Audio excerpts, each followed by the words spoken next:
ஐந்து கரத்தனை ஆணை முகத்தனை இந்தின் இளம்பிறை போலும் எய்ச்சனை நந்தி மகந்தனை ஞான கொழுந்தனை பூந்தையில் வைத்தடி போற்றுகின்றேனே. நாளின் செய்யும் மனிதானின் செய்யும் என நாடி வந்த கோவலின் செய்யும் கொடுங்கூற்று என் செய்யும் குமரேசர் இரு தாளும் சிலம்பும் சிலங்கையும் தண்டையும் சண்முகமும் தோளும் கடம்பும் எனக்கு முன்னே வந்து தோன்றினே. சர்வமங்கல மாங்கல்யே சிவ சர்வார்த்த சாதிக்கே சரண்யே திரியம்பிரிகே கௌரி நாராயணி நமோஸ்துதே. ஞானம் நந்தவனம் தேவம் நிர்மலம் ஸ்படிகாக்கிருத்திம் மதாரம் சர்வ வித்யானாமய கிரீவம் உபாஸ்மகே. வணக்கம். மாலைக்கண் சம்பந்தப்பட்ட விஷயம் எப்படி இருக்கும், ஜாதகத்தில் எப்படி உருவாகும், அதாவது ஒரு குழந்தை ஜனனம் எடுக்கும் காலங்களிலே கிரகநிலைகள் எப்படி இருந்தால் மாலைக்கண் ஏற்படும்.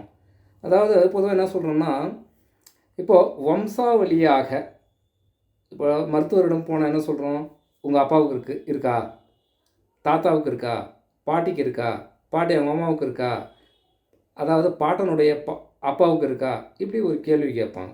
ஏன்னா இது தொடர்கதையானா ஒருவருக்கு பின்னாடி ஒருவர் இந்த அப்படியே அந்த மாலைக்கண் காலையிலேருந்து சாயங்காலம் வரைக்கும் எல்லாம் நல்லா இருப்பாங்க. 6 மணிக்கு மேலே வெளியில் வர மாட்டாங்க. ஏன்னா கண் அவங்களுக்கு தெரியாது. ஏன்னா பழைய காலங்களில் நிறைய குடும்பங்களில் இந்த மாதிரி ஒரு வாய்ப்பு இருந்தது.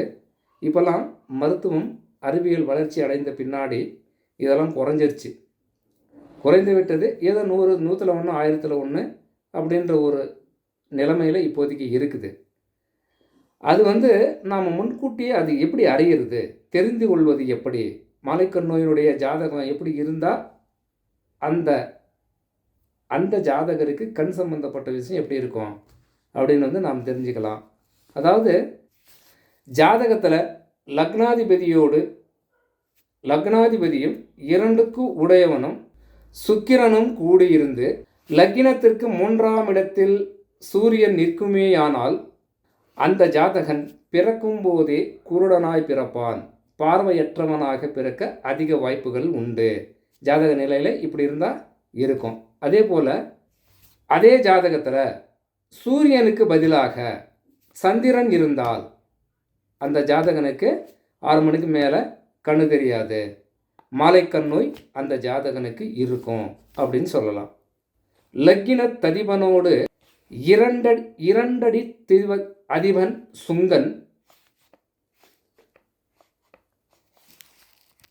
திக்கென கூடல் 3ல் செங்கதிர் நிற்குமாயின் ஒக்கவே கண்ணில்லாமல் உதிப்பான் ஆதித்தன் அல்லால் மைக்கனாய் மதிய முற்றால் மாலைக்கண்ணாகும் என்னே என்ற முறையிலே இந்த பாடல் மிக சிறப்பாக கூறியுள்ளது.